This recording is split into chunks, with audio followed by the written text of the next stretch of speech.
All right, y'all, we'll kick this off. The first few slides are just a little introduction, so those of us getting food, it's okay. What we're going to do today, guys, is we're going to break this presentation down into two key parts. One, just the basics of nutrition, like what is nutrition? What are the macros and stuff like that? You've probably heard a lot of these terms floated around.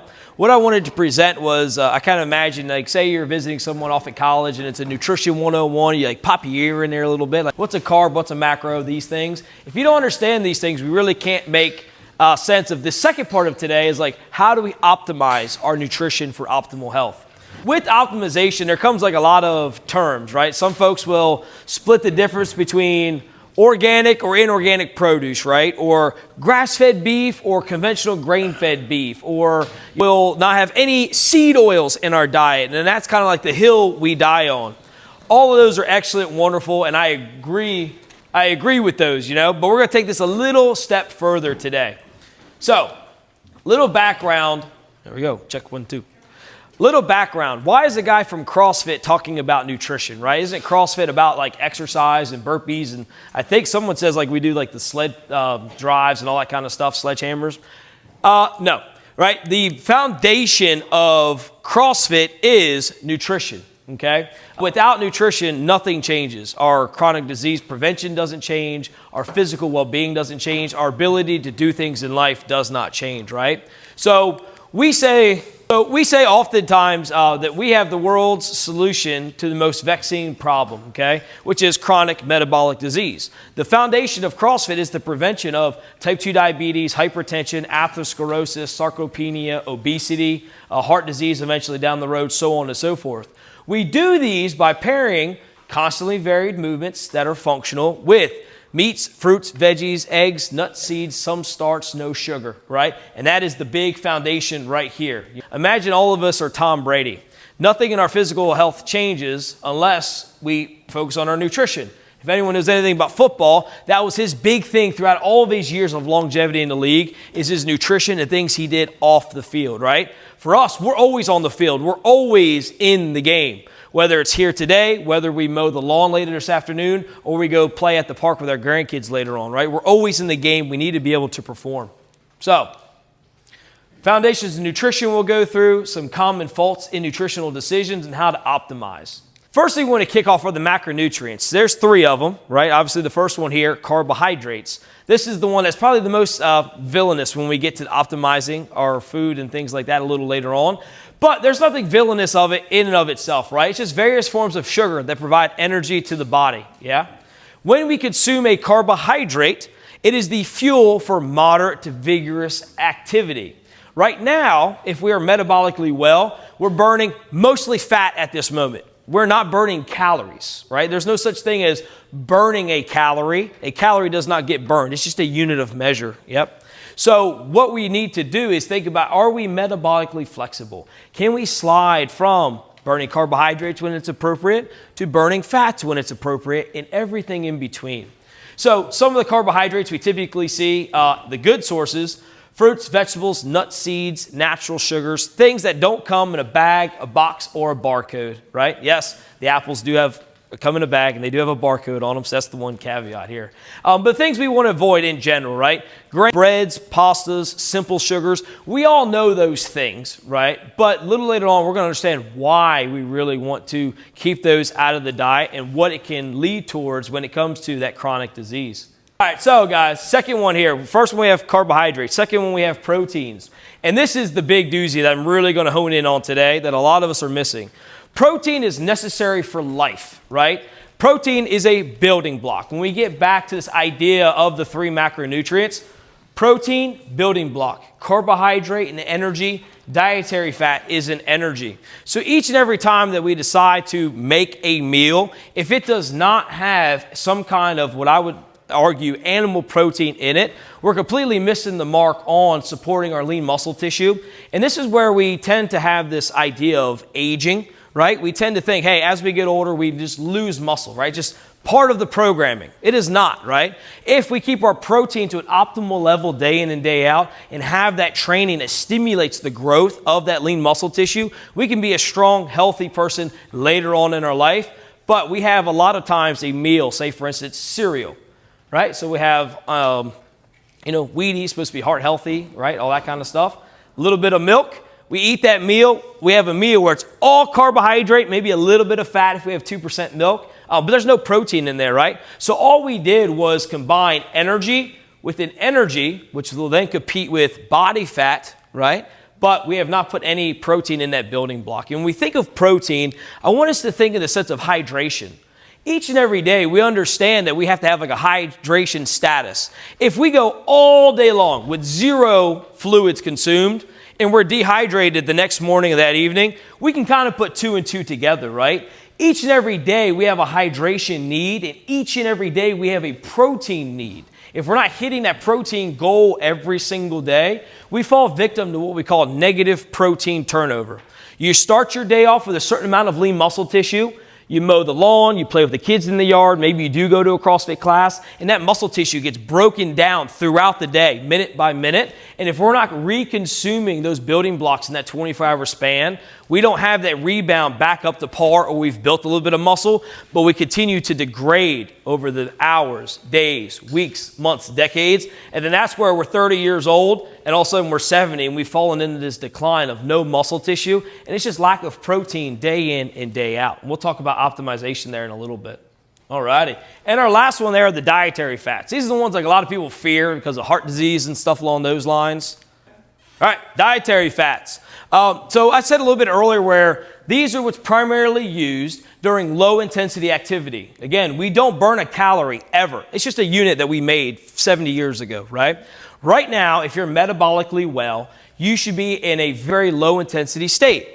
But if I told everyone to sprint out to the car, grab a napkin from the glove box and sprint inside, and we're breathing a little heavy, get a little sweat on our brow, that's where we switch from burning primarily fat to sliding to a little bit more of carbohydrate burning like we would in exercise and things like that. So what's beautiful is when we're at rest right now, in the absence of dietary fat, what do we think we're going to burn instead? Body fat.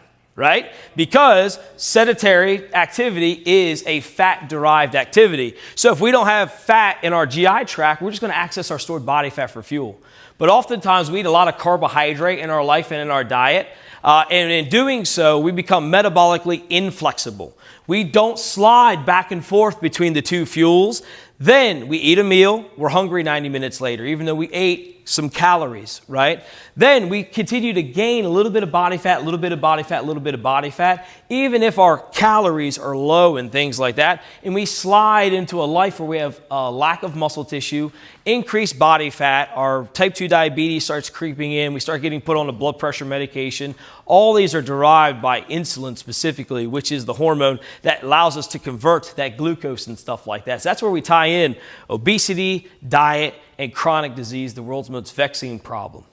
So that's the macros: carbs, fats, protein, just basic, right? Then we have the micros, right? With the micronutrients, I don't want to dive deep into this. We have the vitamins, we have the minerals. We've probably all heard of these, right?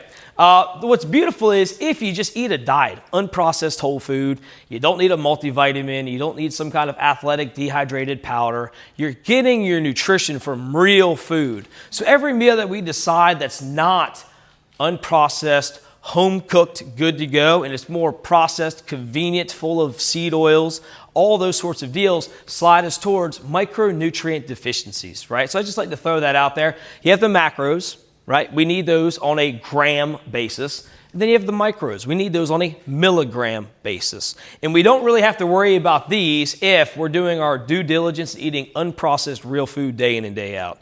All the vitamins and the minerals I would put in the position, they're a lot of noise. There's no point of taking a magnesium supplement if you're pairing it with the McDonald's on the go for lunch and stuff like that, right?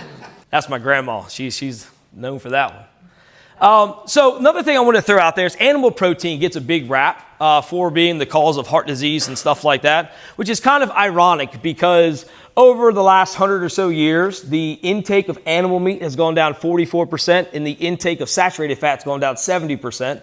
But the intake of seed oils has gone up 300%, right? So we continue to eat less and less animal meat, and we continue to eat less and less saturated fat from animal meats, but heart disease, type 2 diabetes, atherosclerosis continues to rise. So there's a little funny situation there. But what I wanted to point out is within animal protein, there's significant vehicles for those micronutrients. If we think of like potassium, what's the first thing that pops to mind? A banana, right? But if I challenge you guys and I gave you 3 options, a large avocado, a medium banana, or 5 ounces of grass-fed beef, which one has the most potassium in it? Avocado. What's the second most? The beef.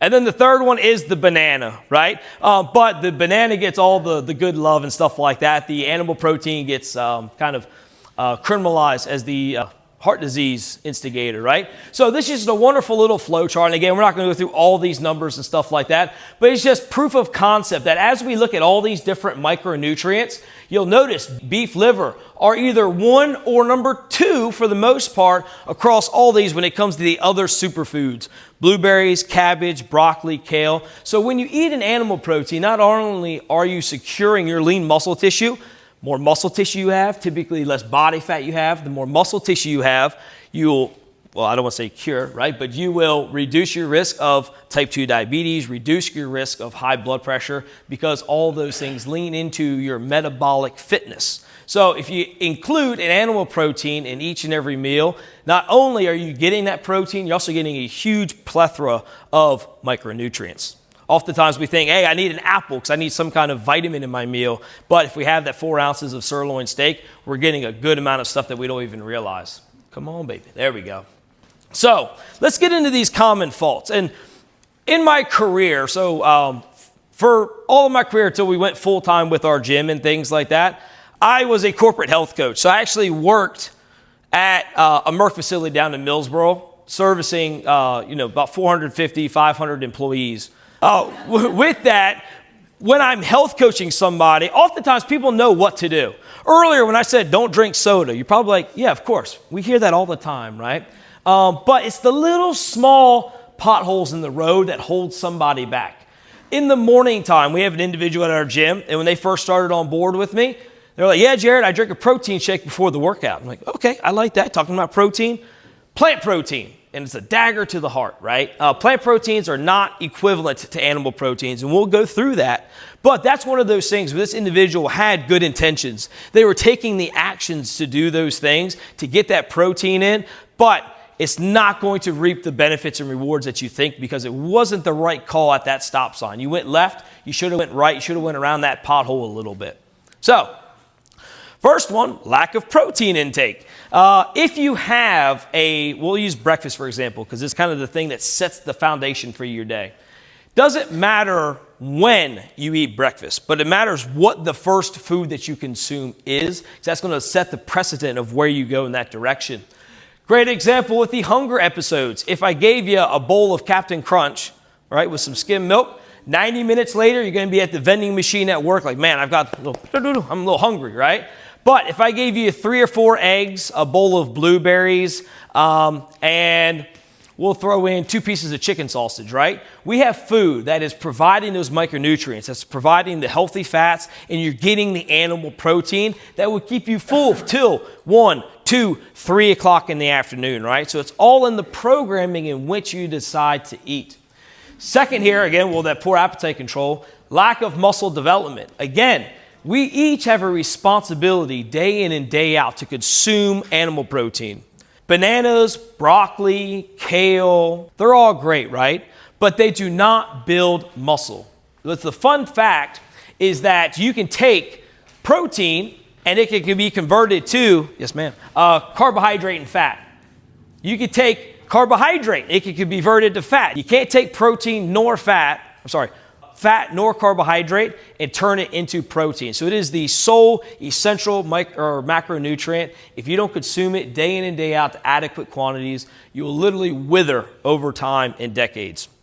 And then as you wither with that muscle tissue, again, sarcopenia kicks in, type 2 diabetes kicks in, high blood pressure, so on and so forth.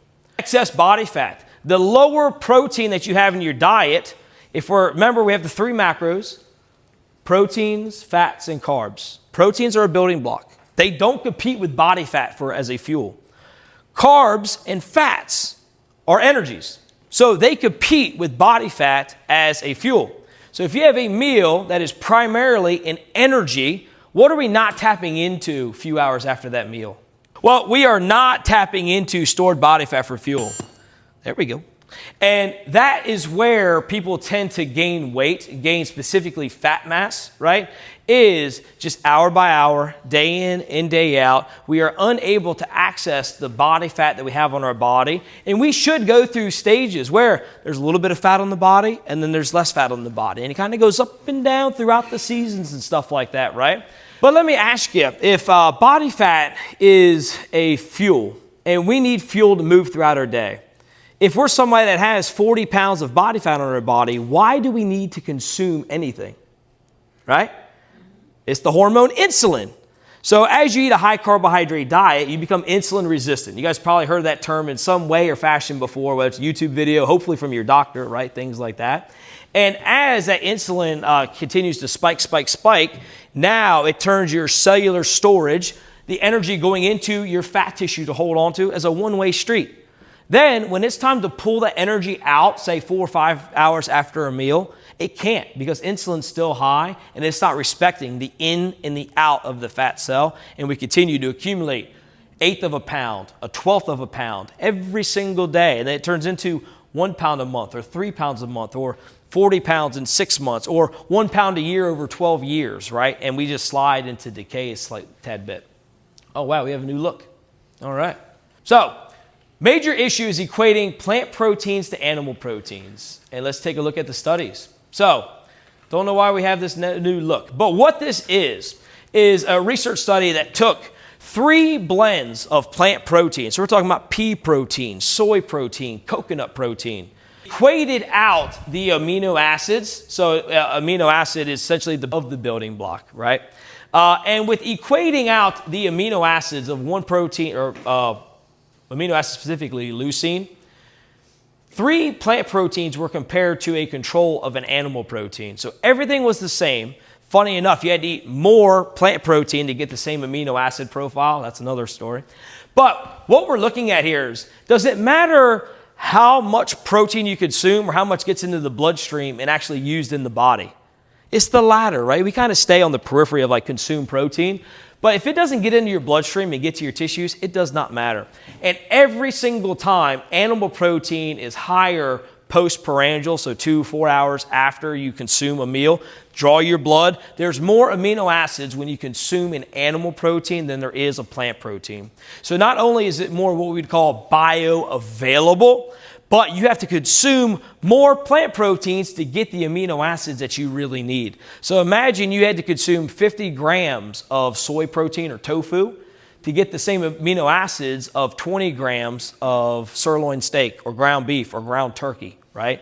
So when it comes to this kind of toggle back and forth in society right now between plant and animal proteins, the research clearly shows animal proteins are superior. Okay, yes ma'am.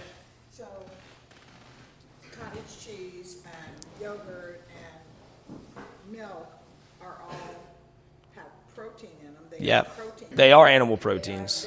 They're a dairy protein. Yep, so yep. If you add that little yogurt to that cereal, as long as it's not Captain Crunch, but if you add that little yogurt to that, then you're getting protein in the morning. You are getting some protein. Yogurt's a fun one because you have to read the nutrition label, right? I could put a yogurt on the table and it has 40 grams of added sugar and 2 grams of protein, or I can give you a yogurt that has 30 grams of protein and 2 grams of sugar, right? But little caveat there, which our second thing here that people fall into is excessive carbohydrate intake. So even if you've added layer 1, yeah, we have animal protein. Now let's talk about that cereal, right? So this is where our second optimization comes into play here, or our pitfall, is excessive carbohydrate intake. Typically, anyone heard of the keto diet? I'm sure, right? Big craze, right? Keto folks stay below 50 grams of carbohydrate per day. Then we have the just general idea of just controlling our carbs, 100 grams a day, 150 grams a day. But anything really over 150 grams of carbohydrate a day, you don't need. It's an excess, right? Especially if you're not doing any kind of intense training. Because remember, carbohydrate is not a sedentary at-rest fuel. It's a moderate to vigorous fuel, right? So unless you're getting high heart rate, sweat on your brow, breathing uncomfortably, you don't need carbohydrates, right? That's a fun little note to have there. So when we have a meal like the breakfast, adding protein, so you're taking a bad meal, and you're adding something good to it, which will reduce the bad. But at the end of the day, the foundation is still a bad meal. Still oatmeal, right? So it's a carbohydrate. Will it spike your blood sugar? Yeah, it still spike your blood sugar. It's a grain. Yep. But so these are like the little pitfalls that we're talking about, folks. Yeah. So we have the refined carbohydrates, soda, bread. If it's not soda, it's bread, flour, cereals, granola bars, cakes, pastas, corn syrup, simple sugars, cane juice, fruit juice, brown sugar, beet sugar. Anybody know the difference between orange juice and an orange? Like, why is orange juice bad, but orange is good? Fiber content, right? So oranges have sugar in them, right? People say, oh, don't eat fruit because it has sugar in it. It does. But if you have like a medium, like navel orange, and it has, say, 20 grams of sugar in it, but it has 16 grams of fiber, you're consuming like the meat of the orange. You're consuming that fiber, which is going to keep your blood sugar from spiking. But what happens when we squeeze an orange and we get all that sugar out, but then we throw the meat away, right? All that fiber went in the trash can. So now you're consuming essentially pure fructose, right? Which is going to spike that sugar up, but you didn't get that protective fiber. And that's the difference where orange juice, I would consider as a processed food. Just eat the whole orange. Not only that, but that dietary fiber is going to keep you fuller longer. So you're going to have more of an energy balance throughout your day. Because when it comes to weight loss, there still is that calories out balance. But how can we not starve ourselves, feel great while achieving a lower caloric intake? You're saying protein is best in the animal, right? Correct. So is there an animal? There is. So anything that's a whey protein is a dairy, which is an animal, right? Or you can also get egg white protein powder, which is literally just dehydrated egg whites. And it comes in powder form. You can get it flavored, all that kind of good stuff. And that's probably the best form is the egg white powder, but whey is the most common. Yes, ma'am. So anyone ever seen like the Premier protein shakes from like Sam's Club, Costco, right? They come like the 20 pack. They're decent. Yep. For price point and stuff like that, if it's Premier protein, whey protein, that's a good one to dive into. At the end of the day, you still want to eat unprocessed whole foods. But say in a pickle, you have one shake a day, a few a week kind of thing. Not bad at all, right? Rather you get the protein in than skip the protein and go with like a granola bar. Yep. So when you say whey, is that versus soy? Correct. So soy is a plant protein. Yeah, that's the big, oof. Yeah. Yep. So the only shake, if you wanted a animal-based protein shake, would either be a whey protein or a egg white protein. Anything else, soy, pea protein, sunflower protein, you'll see pumpkin seed proteins, they're all plant proteins, right? Just eat that fruit for its energy content, for its micronutrients, but don't consume it for its protein content. It's going to leave you devoid. I do the Premier, half a shake with half a Activia yogurt and fruit. Yeah. Why do you only do half of it?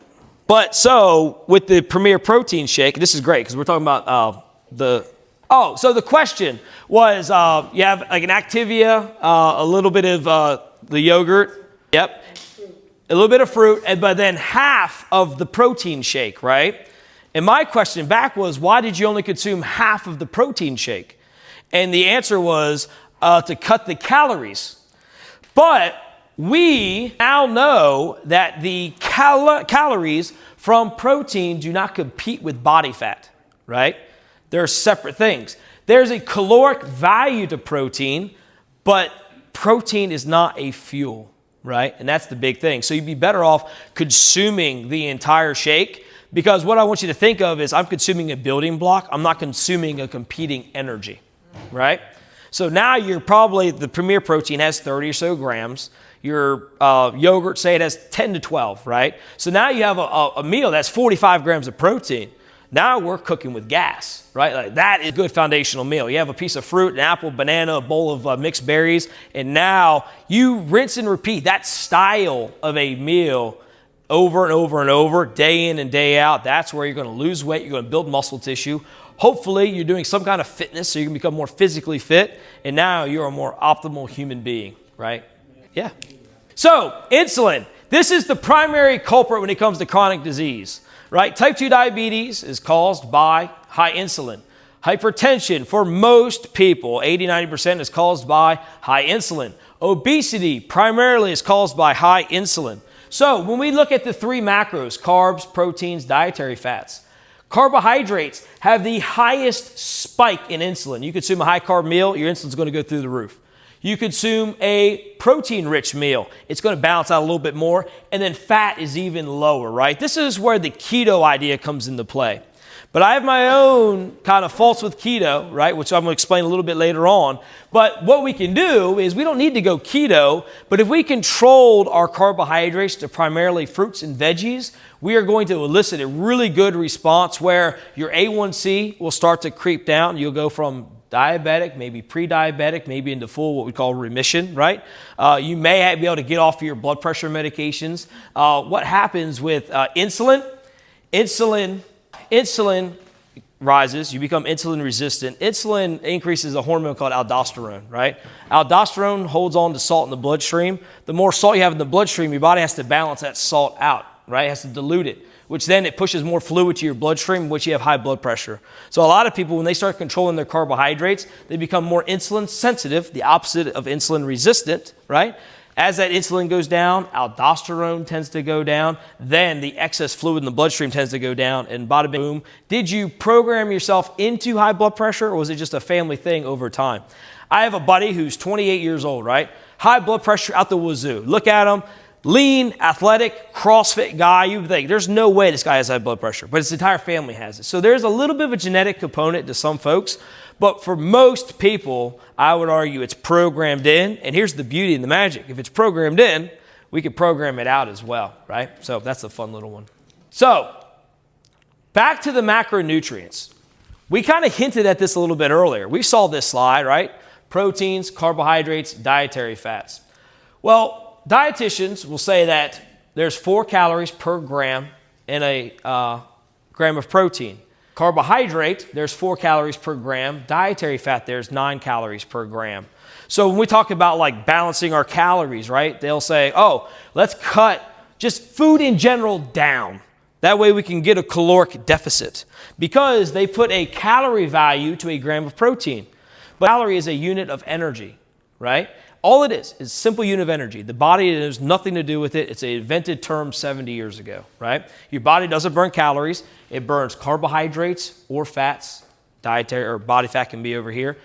Doesn't burn protein, right? If you're in a super starvation state, you know, classic examples, World War II, concentration camps, things like that, your body can take muscle tissue and convert it back into fat and glucose. And that's where people wither away, right? But day in and day out, the average folks of us in today's society, protein won't be used as an energy. So we want to keep it nice and high. Does anybody know how a calorie is dictated? Like how do you know how much calories is in like a Cheeto? It's called a bomb calorimeter. So literally all they do is they take a Cheeto on a burn plate, they put it in a closed system, so they close it out, they ignite the thing, and then they see how much energy comes off of it. Yeah, that's what it is. I could take your empty bottle of water and put it in that bomb calorimeter, and it's going to give you a caloric value. I could take my watch and put it in that bomb calorimeter, and it's going to give you a calorie value. Should that dictate whether we eat it or not? No, it's crazy. So this is calculating our protein needs. And again, we're not going to dive deeply into this. I just wanted to throw out that there is a rhyme to reason how much protein you consume. The first one here, and we use the example of a 200-pound woman that's 35% body fat. So if you go to your doctor or any kind of clinic and you get your body fat percentage, we can then determine specifically how much muscle or protein you should have. What that would look like is about 0.8 to 1 grams of protein per pound of lean muscle mass. So you take your body fat percentage by your weight, you get your lean muscle tissue, which is 130. You take that times 0.8. And that lady who is 200 pounds, 35% body fat, should have 104 grams of protein a day. So it's not just kind of magic or throw it up in the air. High protein, low protein. There are absolute numbers. That's what I really wanted to get at with this slide. If you don't know your body fat percentage, kind of the poor man's way. Ladies, starting at 90 grams, right? So base bones minimum, you need to eat 90 grams a day.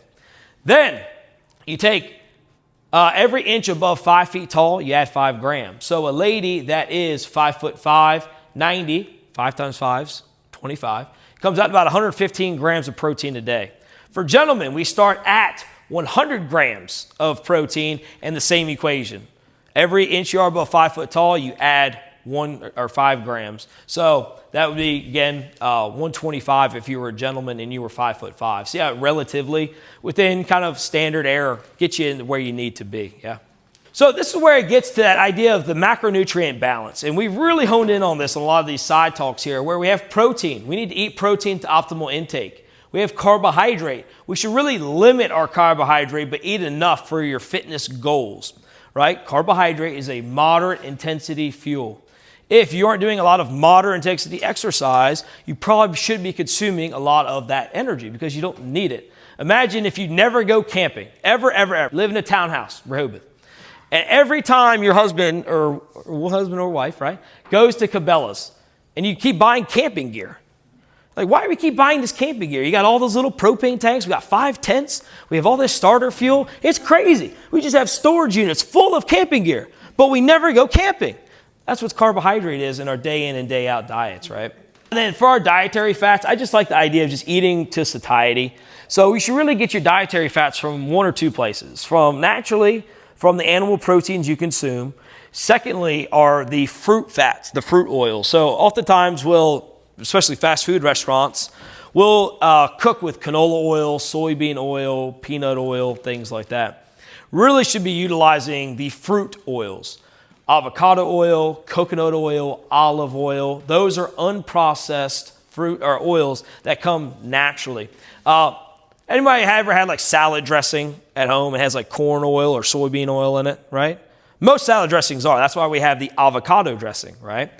Now, if you take, and we'll use corn oil for example, you have a handful of corn, dry kerneled corn that's been harvested. You squeeze that dried corn. Is anything coming out of it? No. Where do they get the oil from, right? They have to high heat it, they have to bleach it, they have to press it, and they have to go through that process 30, 40 times, and then they have to deodorize it because it smells so bad, right? And then it gets put in our. Versus if you take avocados, slice up some avocados, put them in the refrigerator for a few hours, make sure they're cold. You press the avocado, you press that coconut, you press the olive, and there's going to be oil that comes out. You can cook with that oil. You can make salad dressing with that oil. It's not going to be inflammatory to the body, right?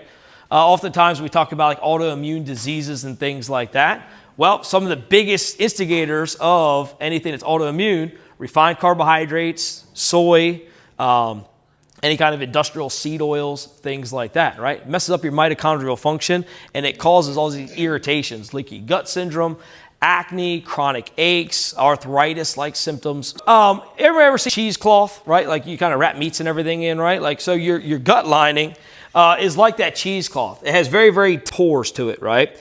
And certain sized molecules should only get through those pores because when you get through that gut lining, now you're in the bloodstream, right? But as you experience or ingest foods that are inflammatory, seed oils, refined carbohydrates, so on and so forth, that tends to open up that cheesecloth. Imagine it taking from 1/8 of a millimeter hole to 1/2 millimeter, 1 millimeter cheesecloth holes, right? You can see that netting getting wider and wider. Maybe it turns into a crab net netting, right? Big, wide. So now you have all these things leaking into your bloodstream, and that's where you have various site issues of things like acne, things like maybe hair irritation, joint stiffness, all those kinds of deals, because you're getting molecules into the bloodstream that shouldn't be getting there. They should pass through the GI tract. So let's go through some scenarios. We've talked about these macros, carbs, fats, proteins. What does it look like, well, in our day to day? Yeah.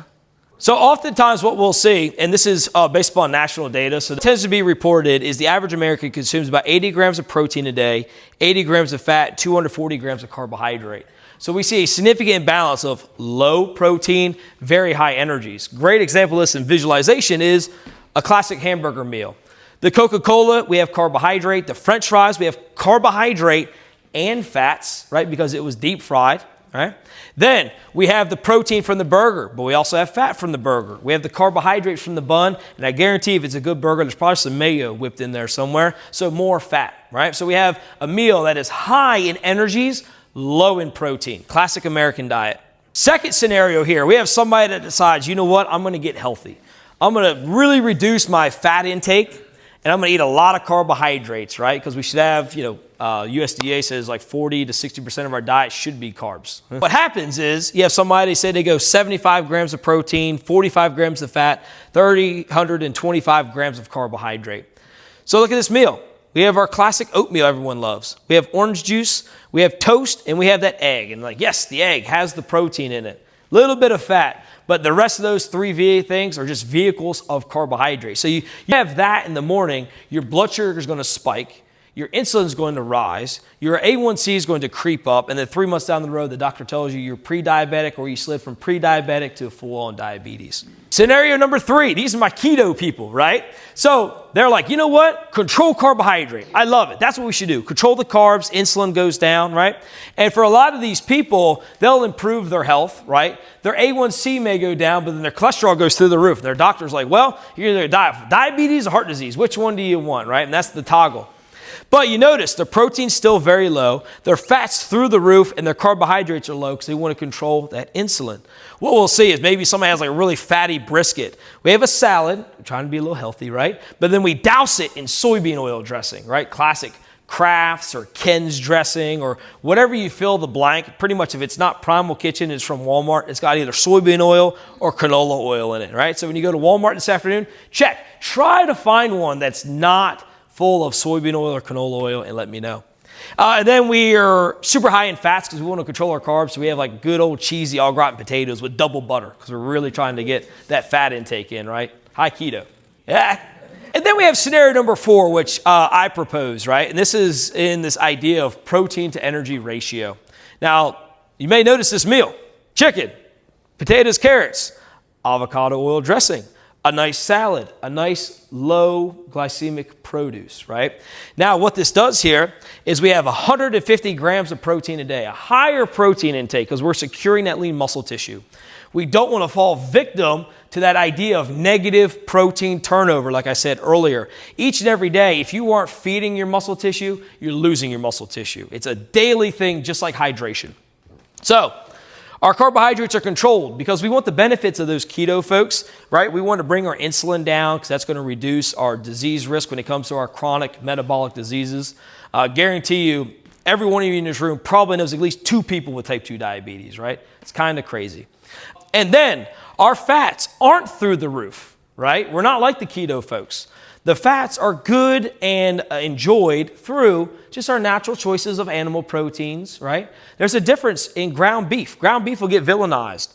But we have 93.7 ground beef and we have 70.30 ground beef, right? There's a huge macronutrient shift in those, but red meat in general will be villainized, right? So what are we choosing? Are we choosing the 30 or 70.30 ground beef, or are we choosing the 93.7 ground beef? Are we choosing the 5-hour slow roasted brisket, or are we choosing the filet mignon or like the sirloin steak that's a little bit leaner, right? And we learn how to cook it really good. We don't burn it and make it all gnarly and stuff. So with that, protein is high. Fats are controlled. Now you notice here, fats are controlled. What's that give us opportunity for? To access that stored body fat, to finish out that last 100%. We have 35%, that's 65%. We have 15%, right? So that puts us at 80%. Where's the last 20% of our daily energy intake coming from? Body fat, right? That's where we're having the benefit there. As that protein's rising, our lean muscle tissue is improving. We're not excessively overindulging in the energies, and we're finally able to liberate stored body fat for some fuel. We're building lean muscle tissue. Chronic disease risk is going down, and that's the big whoop right there, guys. Takeaways I want to give everyone. Prioritize your animal protein in each meal. It's not a meal unless it has protein in it, and we know that animal protein is far superior to plant proteins now, right? So each and every time you consume something, you should say, hey, where am I getting my animal proteins, right? Is it a super duper fatty protein, right? Or is it a little bit leaner? Something we do in our household is like, yes ma'am, yeah. Is that animal or plant? Plants, yep. So it's grains, all it is grains, yep. But there's this big market now for keto cereals because the keto people are like, gosh, I really want my cereal back. So what they'll probably do is they'll add some kind of like pea protein like powder as they refortify and stuff like that. If you're building a house, you're going to use a $2 hammer, like that nice $60 Cadillac contractor hammer, right? We want the good stuff, right, to build that body up. But yes, so with fortification, you have to be careful, because I used this term earlier, bioavailability. And what we use that in nutritional science is, okay, you ingest something, how much is it actually functional, usable in the body? And that's where we brought up that slide with the plant proteins to the animal proteins. You'll have 50 grams of plant protein, 50 grams of animal protein. Congratulations, you consume both, but which one's getting to the finish line? Which one is getting to the muscle tissue to build muscle, to reduce chronic disease, to improve your fitness, right? All those kinds of things. And that's where fortified cereals, even if it's fortified like with magnesium or whatever micronutrient is, the bioavailability still isn't as high as an unprocessed real food, right? There's a reason why foods are packaged, right? And the further we get away from unprocessed foods, the less and less bioavailability we typically see over time, yeah. But back to the protein situation, something that we do in our household to balance out like proteins to fats is that we love omelets. We got 4 chickens at the house. They make good eggs for us. But what we do is to balance that protein out is I'll make an omelet with 2 eggs, and then I'll take 1 or 2 servings of egg whites, right? So an egg is a beautiful combo, 1-to-1 ratio of fats to proteins. It's about 5 to 6 grams of fat, 5 to 7 grams of protein per egg. Right? But if I wanted to improve that ratio, if I had a few egg whites, which now there's no fat in it, now I've got some healthy fat in my diet, but I've increased that protein twofold, right? And now I'm contributing to my daily protein intake, so on and so forth. Second one there is include those fruits and veggies. That's what you really want to fill the rest of your plate with. Without those, you're really missing one of your camps of the micronutrients. And last one here is the big one, eliminate or significantly reduce your refined carbohydrate intake, which if you stick to this one, mostly fruits and vegetables, then afterwards, that's the best way to stay away from the carbs. And it kind of gets to what we talked a little bit about earlier. You can have a meal. Say you got to dinner with the family tonight and you decide, hey, I'm going to be healthy. I went to this nutritional talk today. And you get a big salad from Outback. You stay away from the butter rolls, all that kind of good stuff. No onion rings and all that kind of deal with the big dipping sauce in the middle. And you get this big old salad, yeah? But then you get the salad dressing. You're like, man, I don't know if it has soybean oil in it or not. It's probably not an avocado dressing. I'm like, I already went with it. I'm being healthy. But then afterwards, you finish off with a huge Coca-Cola. That salad does not matter metabolically. That meal will still lead to a diabetic. It'll still lead to somebody with hypertension, right? And those are the little pitfalls. So even if you have a meal where you have the first 2 satisfied, you have your animal protein, you have your produce, but then you add that buttered roll to it, right? Or that ice cream afterwards, or that sweet tea with it throughout it, you've ruined it, right? It's gasoline on the fire. Another analogy I like to throw out there is, you know, the big like 5-gallon Primo jugs you have like in the offices and everything. Imagine that being the visualization for your meal that day. Like, man, it's pristine, it's good, it's awesome, everything's going great. But then here comes along, like with 1 tablespoon of motor oil. And they go there and they pour that 1 tablespoon of motor oil in that 5-gallon jug. Would you drink anything out of that jug? No, it's tainted, it's spoiled for the day. Your metabolic health is the same way. Not to say you can never not enjoy ice cream or pizza anymore, and it gets back to that now, we'll pick up on there. So whenever I do health coaching with folks, I always take a look at if we have 3 meals and a snack every day, relatively, right? It's a good ballpark. That's 28 opportunities to make a good choice in a week. Say you hit the nail on the head on 24 or 25 out of those 28, it brings you to about 90% adherence to a good diet. That gives you some freedom on Thursday night to do something. Saturday afternoon, to go to my sister's fault, right, and get a carby empanada. Yeah. Or, you know, across the street here, we've got the little ice cream shack, right? So you can still do those small little nuances throughout the week, right? Going back to that idea of everything is ever off the menu. It's how frequently, it's how frequently you visit that thing, right? And that's where it gets spoiled a lot because people will say everything in moderation, right? Everything in moderation leads to mediocrity. Right? Spoil that one. Yep. I know that's a hard stance. Because what is moderation? What is the definition? But it's different for everybody. Is it 50-50 for you? Is it 80-30 over here? Is it 95-5? So we don't have those definitions there, right? So that idea of just everything in moderation, it leads to a lot of spin-off and a lot of imbalances that we don't really identify. But if we say we put our foot in the sand, we put our pole down, this is how I consume food, this is my norm, this is my day-to-day, then occasionally I step away from that. Little here, it's better to be absolutist with a little flair on the side versus moderate, right? And then we kind of fall into this 50-50 window and things like that, right? All right, this is the last slide, and I can put this computer and TV away. Oxidative priority is a way in which your body breaks down different energies in the bloodstream. Typically, what we'll see is you have alcohol, which has 7 calories per gram. You have ketones, which is what the keto folks, as you consume high fat, your body produces ketones. Then you have protein. Then you have carbohydrates. Then you have dietary fat. Then you have body fat. So oftentimes we'll have a mixed fuel meal, we'll call it, right? The hamburger with French fries. There we go, right? So alcohol, ketones, protein, carbohydrates, fats. Everybody got that? So what happens is it prioritizes from 1 to level 5, and then I'll say the number 6 would be like body fat. If you have the presence of carbohydrates and fats in the bloodstream at the same time, it's going to prioritize the oxidation or the using of carbohydrate first, in which any energy from the fat gets shuttled off into the adipose tissue. And that's where meal in, meal out, if you have a pretty high mixed fuel, carbohydrate and fat meal, you're going to continue to slide towards that latter end where you're going to burn mostly carbohydrates, and then the body or the dietary fat is going to be stored in adipose tissue, body fat tissue. And that's where we gain that 1/8 of a pound a day, 1/12 of a pound a day, 2 pounds a month, 4 pounds a year, 10 pounds a decade, each and every decade over time, right? So that's where if you have a baked potato, right? A potato by itself is just a carbohydrate. It's a produce. But then we take that butter on top. Now we've made it a mixed fuel meal, right? If we take spaghetti is a perfect example, and this is actually a fun one. So anyone the last few weeks seen the recent studies that came out that says red meat is correlated with heart disease and red meat's correlated with increased risk of type 2 diabetes? That come across anybody's window?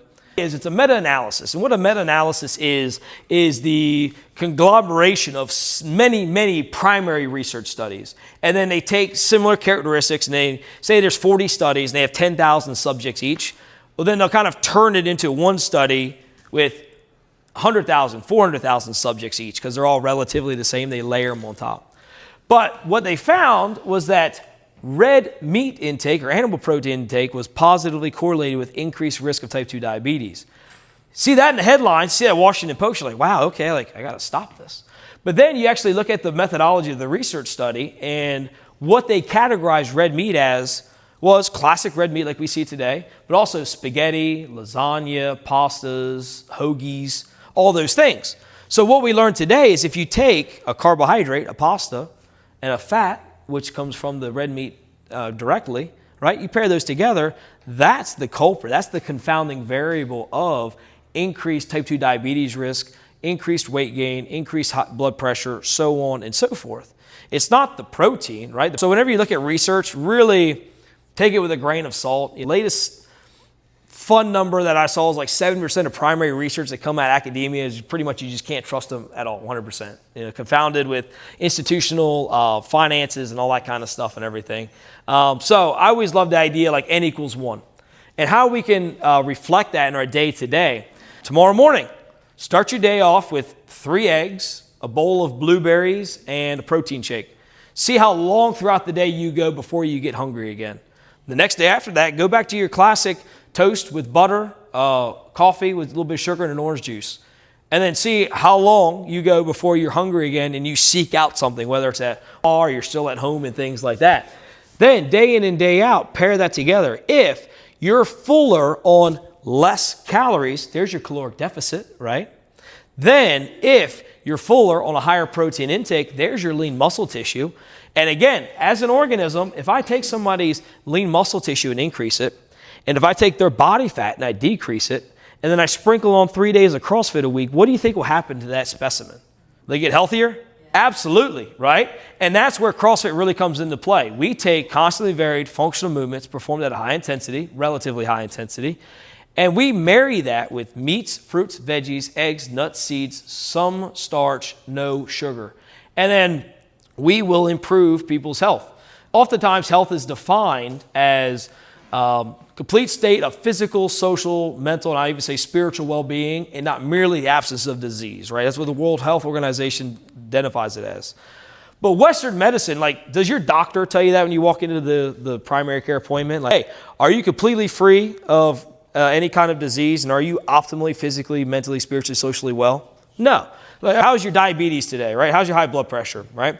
Western medicine really takes a look at conditions as independent variables. But really, diseases are dependent variables that are influenced by the independent variables of your fitness and what we call luck. And that's your health, right? If you're more physically fit, metabolically fit, there's always a little bit of luck. Some people will get breast cancer. Some people won't get breast cancer. Doesn't matter what you do, right? Your fitness is what you have control over. Your physical fitness, your metabolic fitness.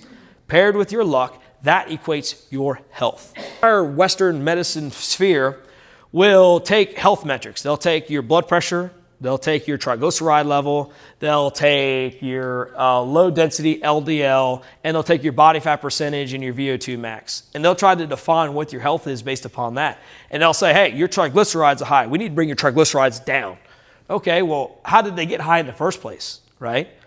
Oh, well, for years and years and years, I consumed in this direction. So big thing I want to take home today is a lot of things that are plaguing our society, right, especially with chronic metabolic disease, are programmed in. And the beautiful magic is we can program them out. And what I'll leave you guys with is CrossFit is the best way. It's the only way that is truly taking a stand on refined carbohydrates to be able to pair that with proper training to have optimal health and well-being.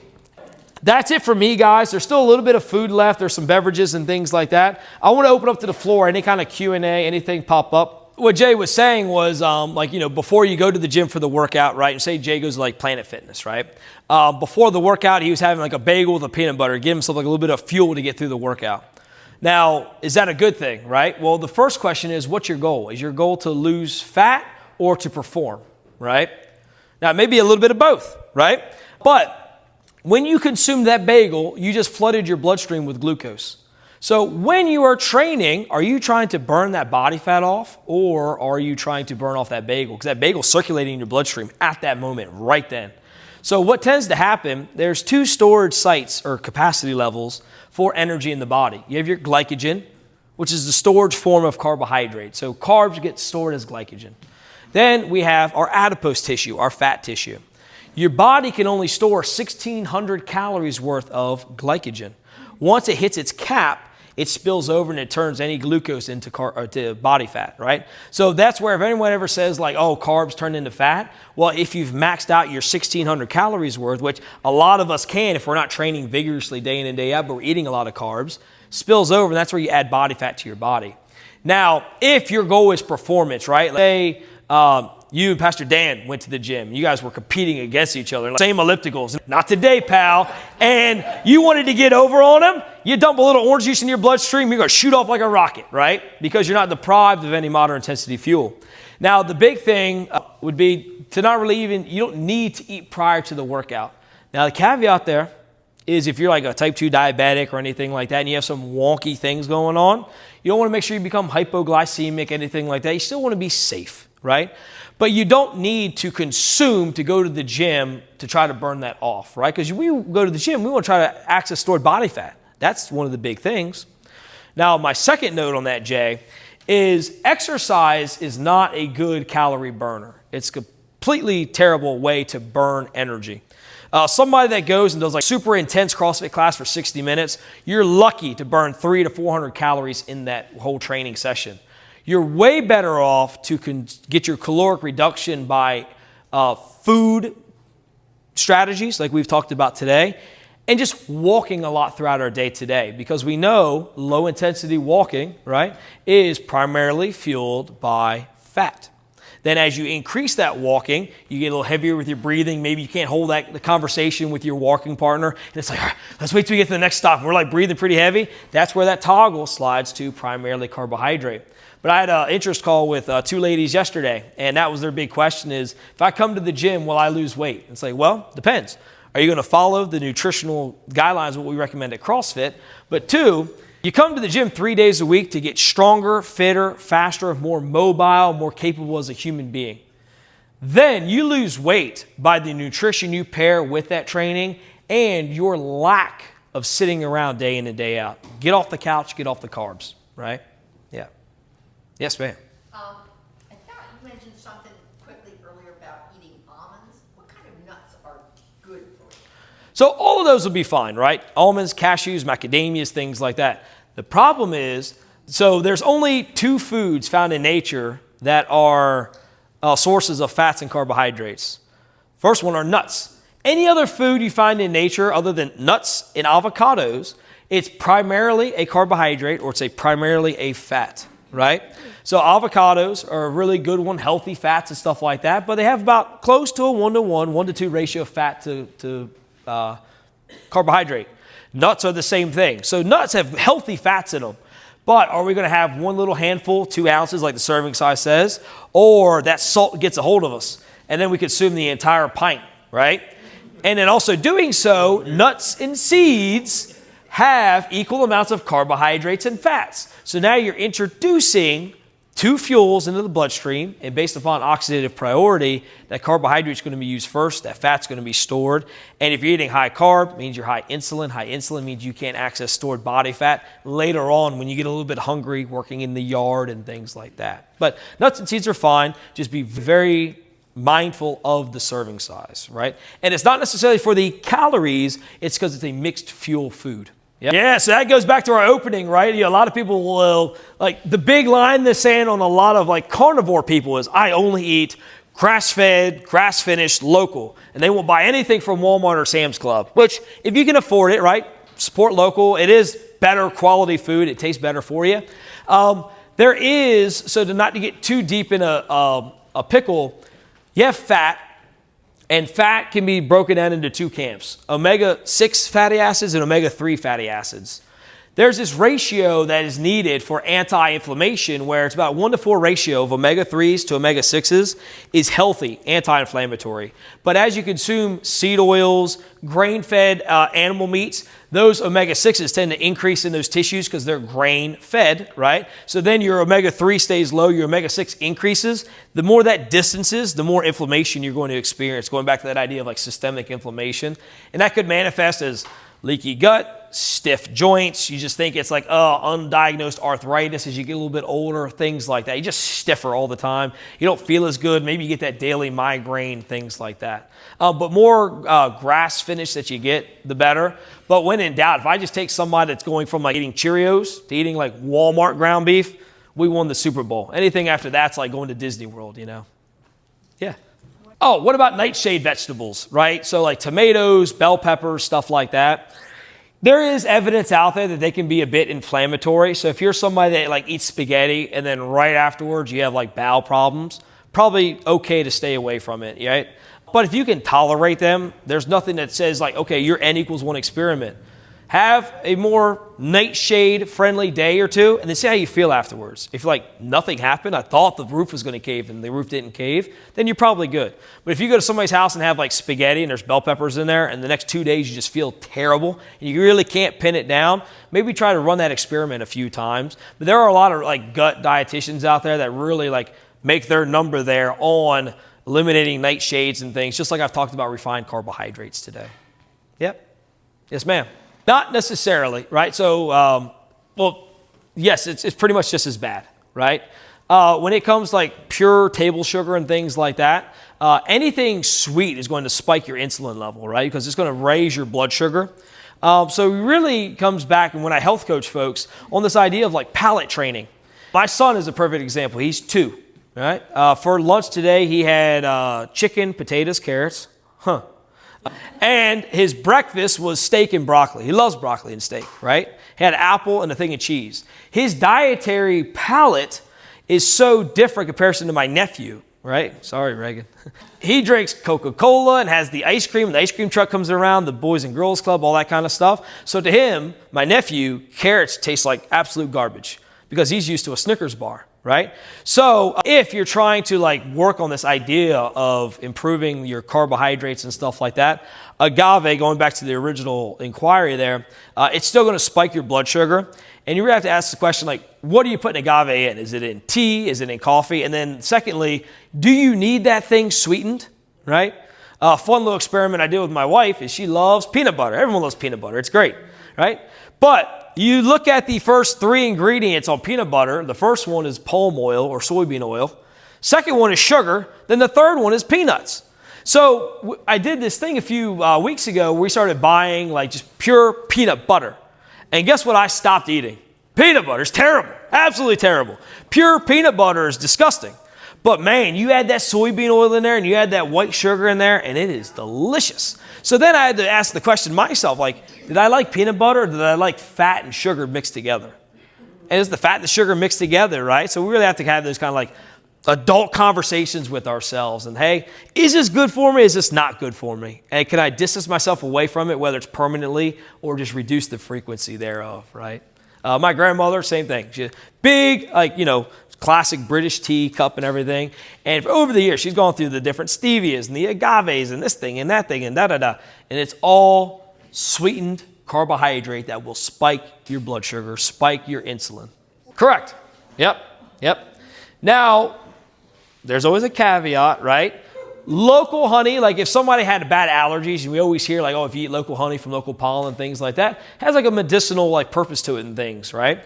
But it's a sweetened thing, right? And there's no fiber in it, anything like that. So if you ever get your hands on a Dexcom or like a CGM, like a continuous glucose monitor, take opportunity, whether it's the 5-day trial, 10-day trial from your doctor, because it is fascinating the things that you see throughout your day that spike your blood sugar. If your blood sugar gets spiked significantly, insulin gets released to bring your blood sugar down. That reoccurring cycle, every 30 minutes for some of us, every few hours for some of us, that's the determiner right there, whether we force ourselves into diabetes or we save ourselves from diabetes, right? So yeah, honey, same thing. Yeah, so I like this idea of if you do well 24 out of 28 times, that's 90% adherence to like a good protocol.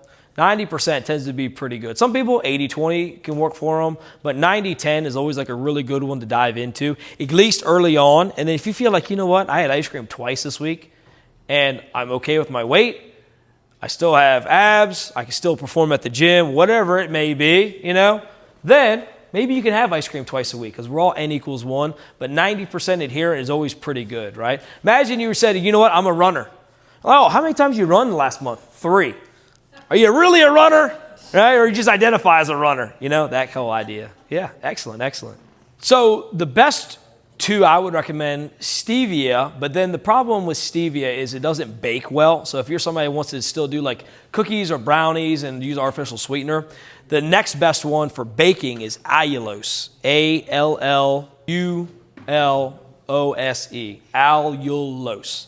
It's really, really good for baking. It doesn't, a lot of times artificial sweeteners, when you apply them to heat, they get super tart and almost tangy, and they don't keep the sweetness. So allulose is a really good one. There's a company out there called RX Sugar that makes it.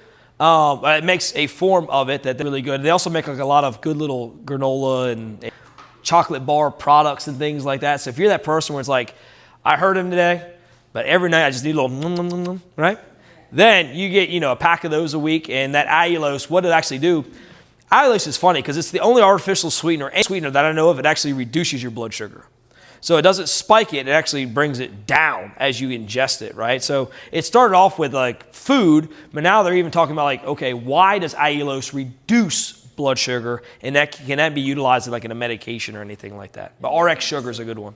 Yeah, I mean, if you take the research and compare allulose or stevia to white table sugar, it's not comparison. White table sugar still, it's going to spike your blood sugar, especially having like with coffee in the morning. Because if you spike your blood sugar earlier in the day, now you just ride in this roller coaster up and down, up and down. But if you keep it lower and you maintain it low throughout the day, you really never tricked into this roller coaster ride of trying to tame the animal, right? If you ever do like a finger prick or whatnot, it's just an N=1 experiment. Have your coffee with sugar, do a finger prick 30 minutes later, have your coffee with allulose or stevia 30 minutes later and see what that impact looks like.